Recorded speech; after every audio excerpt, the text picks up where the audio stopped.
we've only just begun. And yes, we've just begun.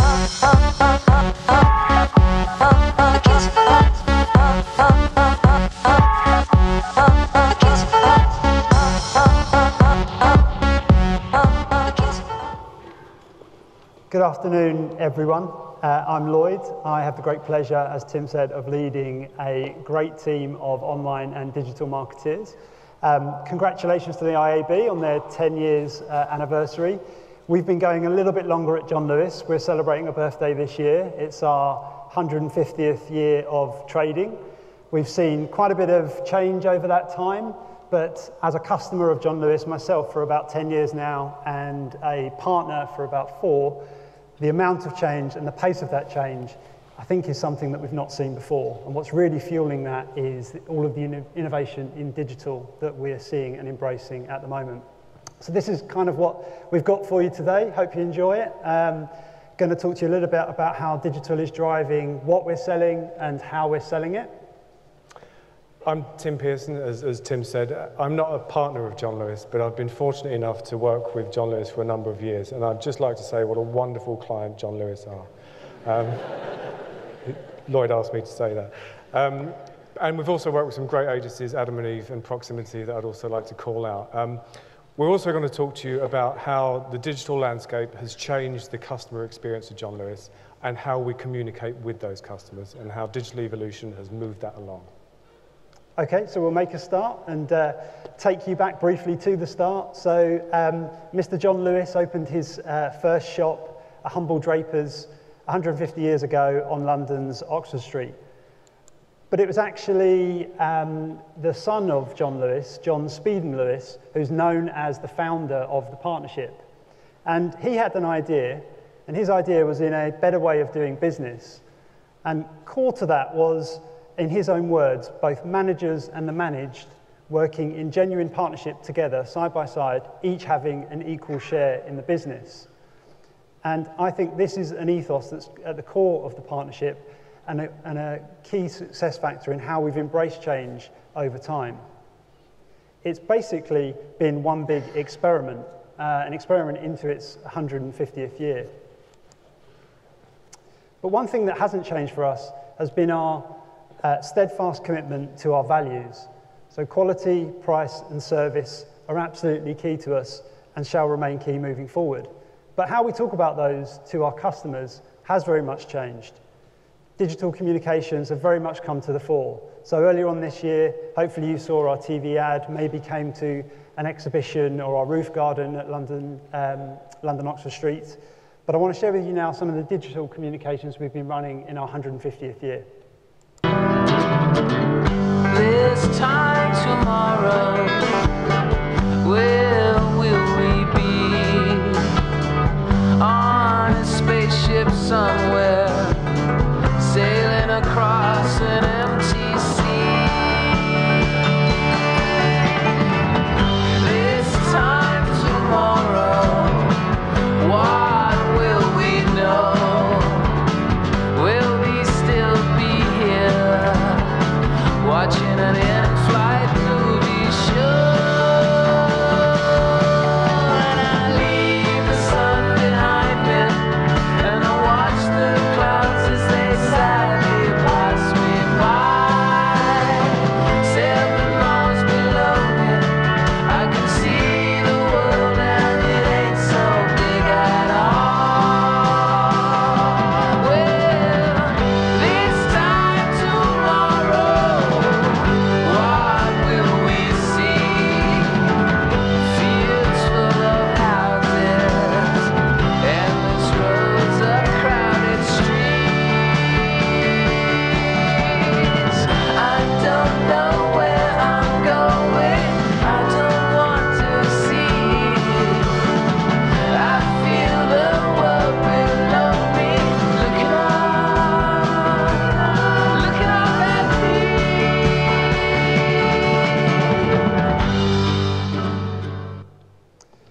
So lots of great work. I guess I kind of would say that, but lots of stuff going on. I think probably the place in the business where we're seeing the most amount of change and innovation, though, is our online business. Now worth about a third of our sales in total. Just 6 years ago, this was a channel that was taking about 270 million in sales for us from about 40,000 products on our website. This year, we're targeting 1.4 billion in sales with well over 250,000 products on the site there.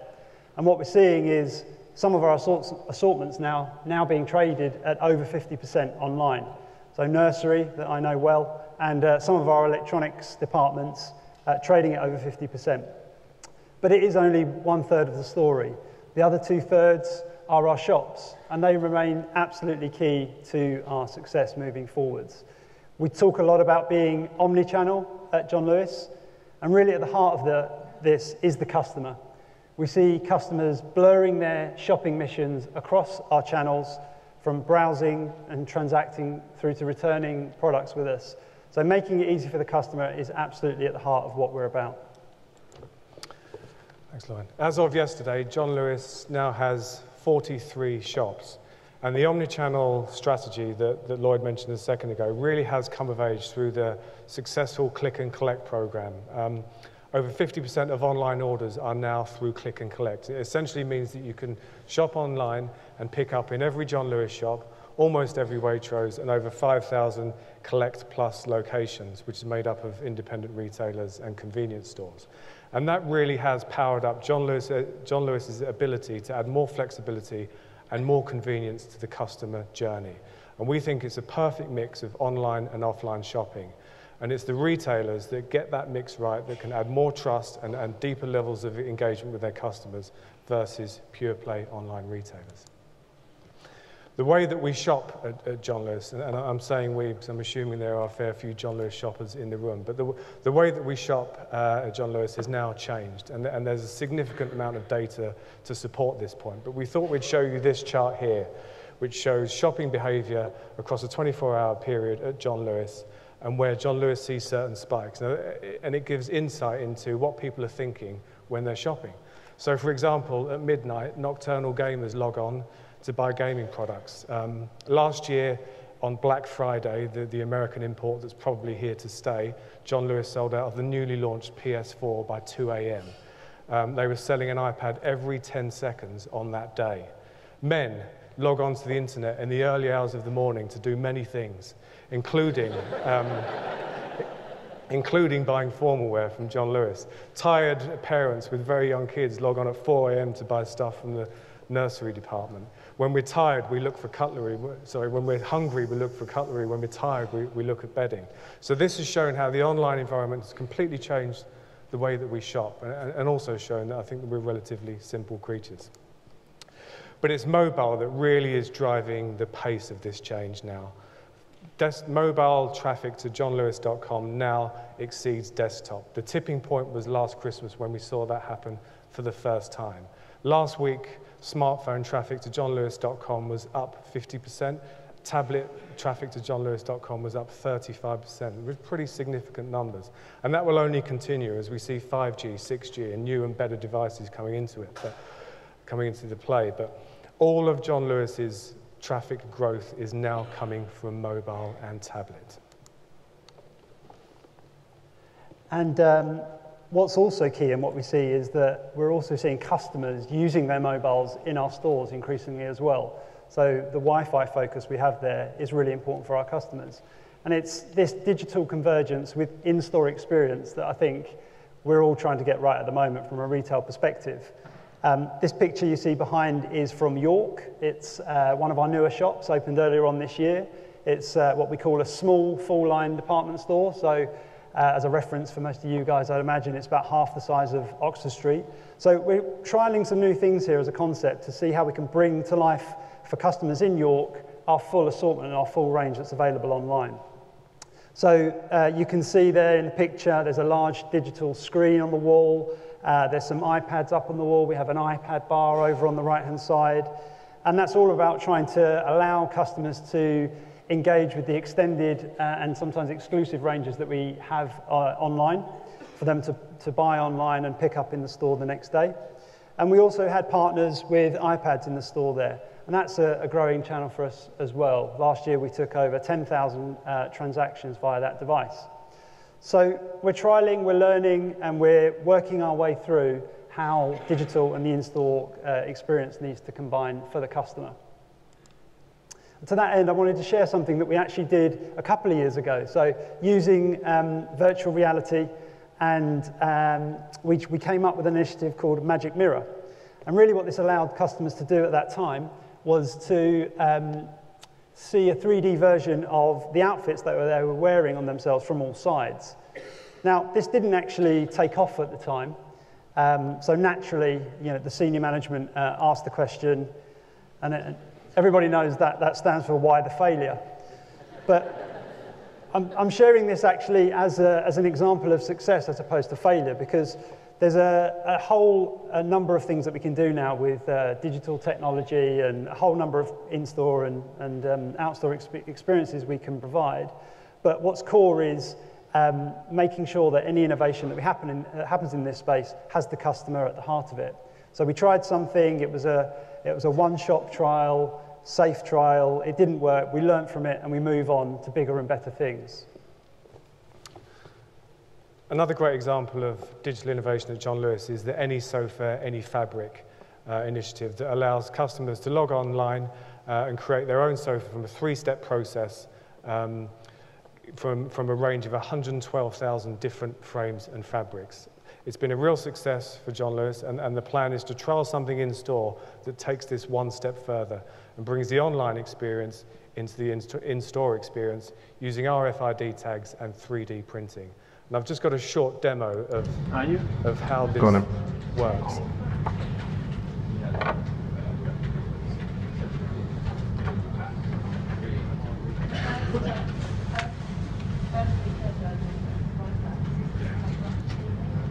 So you can see the online and offline worlds coming together. It's another great example of that. We probably should have added some uplifting house music to that video. It feels a little bit quiet stood up here now. That's pretty cool. Yeah, it's cool. And I think you'll be able to see that in the Oxford Street branch in trial in November. Is that right? That's right. And it's all about being first for sofas.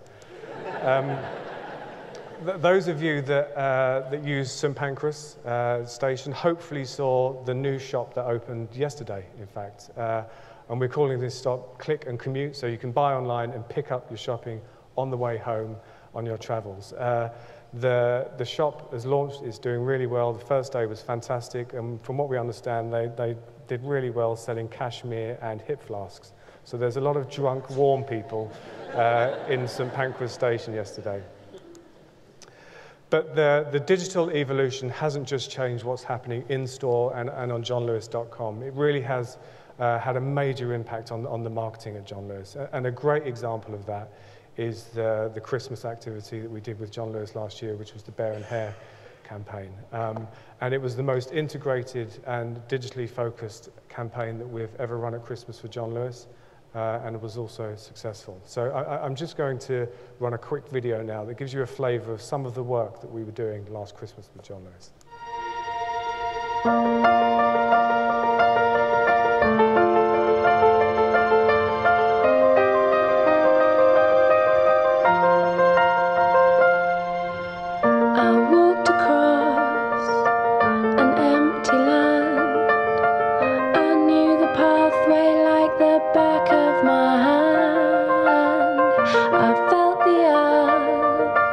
Beneath my feet, sat by the river and it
TV ad created by Adam and Eve and John Lewis was obviously powerful and central to that whole campaign, but it was the digital environment that allowed us to add to that. It meant that we could add levels of participation that we couldn't add before. It allowed us to add a depth to the story that we couldn't necessarily add before. And it also allowed us to add value to the customer experience of that campaign. And I think that the kids' ebook is a really, really good example of that. But the evolution of John Lewis marketing into the digital space has to go beyond Christmas. And Christmas is a crucial period for John Lewis and any retailer. But selling 350,000 products online and offline means we have to move and digitize other areas. Print, there's a significant investment from John Lewis into print, and increasingly we're working with our print partners to digitize that work. A great example is this thing you see behind of a digital insert. So previously it was a paper version. We've done a paper version as well as a digital one, which allows for greater levels of interaction, engagement, and participation. Mobile data is a tool that we're increasingly using. Last year, the recent launch of the little Waitrose shop in the John Lewis shop in Southampton, we used 30 days of historical mobile data to pinpoint exactly who was coming in and out of that area at any given time. And we used that data to target with laser-focused precision and to great effect. And content partnerships are another increasing focus for us. We've done a number of partnerships with media owners, and thank you to anyone in the room who's worked with us on these. At the moment, we have one with The Guardian, which is around the cook and dine category, and it's an online partnership that includes videos, live cook-alongs, Q&As, editorial, and it really is a deep and rich, interesting way of communicating that category, all powered by digital evolution. So our investment into digital has grown, and it will continue to grow. Over the last couple of years, investment is up 25%. Mobile investment almost 600%. Tablet investment almost 400%. And we're investing 25% each year into new formats, so doing things that we haven't necessarily done before. And SEO and PPC work that's done by John Lewis continues to drive further effectiveness and returns back to the partnership. So our investment has grown, and it will only continue to grow. Yeah, so Tim's basically done a great job at getting us to spend more money. So just to close now, share a few thoughts about where this might be going.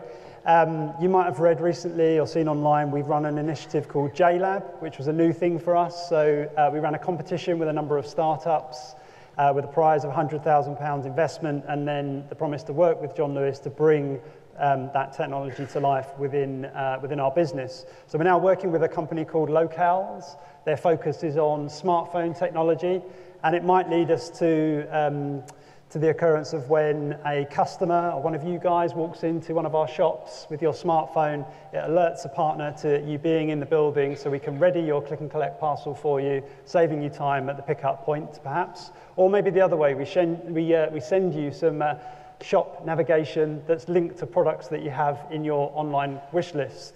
We'll see where that goes. My John Lewis is key for us now. So launched this time last year, over 1.1 million members now, roughly about a third of our sales coming through that scheme. Digital in this space for us is going to only allow us to increasingly personalize communications and experiences to the customer, deepening that strength and that bond that they have with our brand. The binoculars thing there is virtual reality, so we're not letting go of the magic mirror. We'll find a way to make it work. I do think that virtual reality and the in-store experience will collide. Oculus Rift, I have no idea what that is, but it's coming next year. And it might lead us to a situation where a customer can come into our branches and see our furniture range and perhaps visualize this in a virtual living room themselves. And then finally, mobile. This is the personal shopper companion. We expect to see customers using this for ratings and reviews, comparing products, crowdsourcing opinions when they're shopping our fashions perhaps. But a big part of this is also our partners. So we're investing in a partner app to allow our partners to engage customers and inspire them with our assortment more and more. So the card of death is now up, and I will just end by saying I hope you found some of that interesting, maybe even useful. I think our founder would kind of approve of the spirit of adventure, and the experiment continues.